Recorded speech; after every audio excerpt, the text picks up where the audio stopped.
Api Tauhid, Cahaya Keagungan Cinta Sang Mujahid, karya Habibur Rahman Al-Shirazi. 13. Tasbih Nabi Yunus.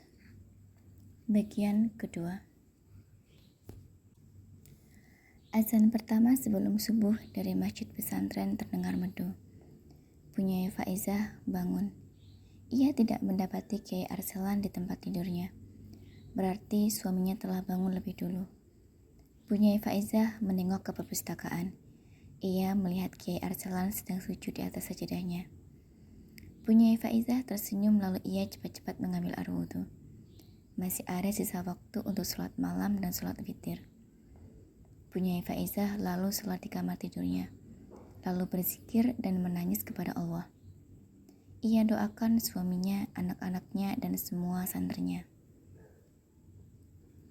Azan subuh terdengar nyaring, lebih nyaring dari azan pertama. As-salatu khairum minan naum. Kesibukan luar biasa terjadi di pesantren Manakhilul Hidayat, Yosawilangun, Lumajang.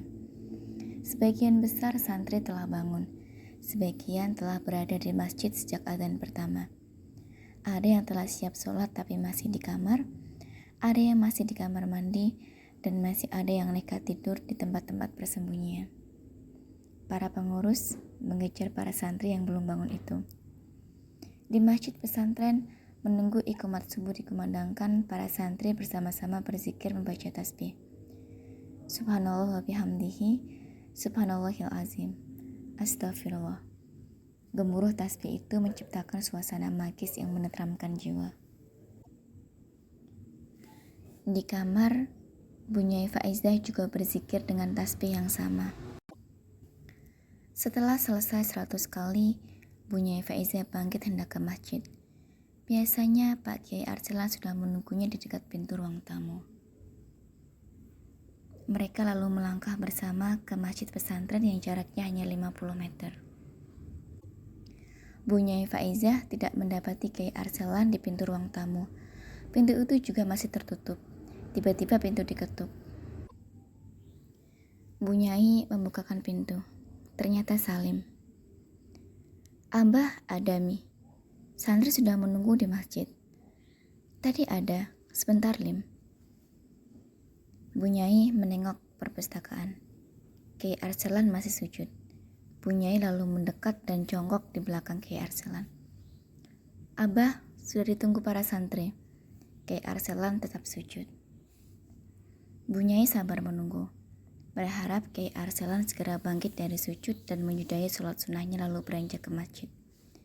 Lebih dari 5 menit Bunyai menunggu tapi Kiai Arselan tidak bergerak. Bunyai merasa ada yang aneh. Ia lebih mendekat, tidak ada suara. Abah, Bunyai menyentuh pundak suaminya. Kiai Arselan tetap sujud. Abah, kata Bunyai lebih keras dan mengguncang tubuh Kiai Arselan lebih keras. Namun tidak bergeming sama sekali.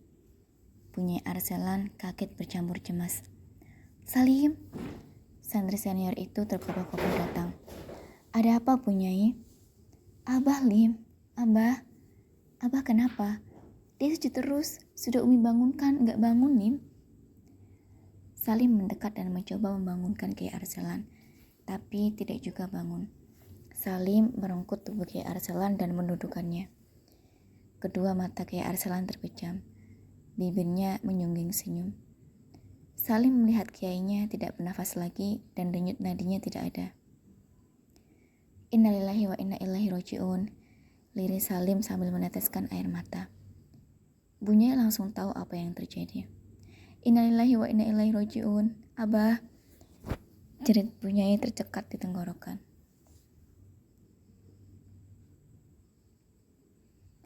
Malam itu salju tipis turun di Gaziantep. Jam menunjukkan pukul 12:30. Subki masih asyik di depan layar laptopnya membuka internet. Fahmi tiba-tiba terbangun dari tidurnya dengan bergumam. Amin, amin, amin, astagfirullah. Subki terhenyak, seketika menengok melihat Fahmi. Fahmi terduduk di tempat tidurnya dan mengucap kedua matanya. Ada apa Mi? Kok bangun sambil ngucap amin amin terus astagfirullah? Astagfirullah. Gak tahu Sub. Aku bermimpi bertemu Kiai Arsalan di depan pintu Masjid Nabawi. Terus kok amin amin? Begitu bertemu, Kiai Arsalan memelukku sambil nangis. Dia minta segala kesalahannya dimaafkan. Terus dia memberikan serbanya kepadaku. Dia minta agar aku mengajar di pesantrennya. Aku jawab tidak bisa. Dia memaksa sampai nangis. Aku bilang tidak bisa janji. Hanya saja aku minta didoakan agar selesai kuliah dan barokah umurku. Kiai Arsalan lalu mengangkat kedua tangannya berdoa. Doanya panjang, mendoakan diriku agar diberi ilmu yang bermanfaat dan lain sebagainya. Lalu beliau berdoa seperti mendoakan saat saya baru menikah. Saya kaget, maka saya bilang astagfirullah. Lalu saya terbangun. Subki mendengar dengan seksama. Astagfirullah, itu apa artinya ya Sub? Artinya kau masih mengharapkan nuzulah. Kau masih mengharapkan jadi keluarganya Kiai Arsalan dan mengajar di pesantrennya Kiai Arsalan. Harapanmu itu sampai masuk dalam alam dalam mimpimu. Ujar Subki santai. Astagfirullah, demi Allah Sub, aku sama sekali tidak memikirkan mereka lagi. Apalagi mengharap seperti itu. Demi Allah sudah aku ikhlaskan. Bahkan sudah aku kirim email. Wewenang talak sudah aku letakkan di tangan Nuzulah. Dan aku sudah sangat sadar apa yang diputuskan Nuzulah. Demi Allah Sub, karena itulah saat Kiai Arsalan dalam doanya melafalkan doa seperti mendoakan orang baru selesai akad nikah, aku langsung bilang astagfirullah, kaget. Wah, kalau begitu aku tidak tahu maknanya. Kau belum tidur Sub? Belum, sebentar lagi. Fahmi turun dari tempat tidurnya mengambil wudhu. Ia lalu tenggelam dalam sholat semalam. Dalam ruku dan sujudnya, ia meminta kebaikan dunia akhirat untuk dirinya dan untuk seluruh umat Nabi Muhammad. Sementara di luar salju tipis terus turun. Alam bertasbih dalam gigil dingin yang mencekam. Pepohonan yang sekarat kedinginan bertasbih dengan tasbih Nabi Yunus, berharap agar musim dingin segera berlalu berganti musim semi yang cerah dan segar. La ilaha illa anta, subhanaka inni kuntu minal zalimin.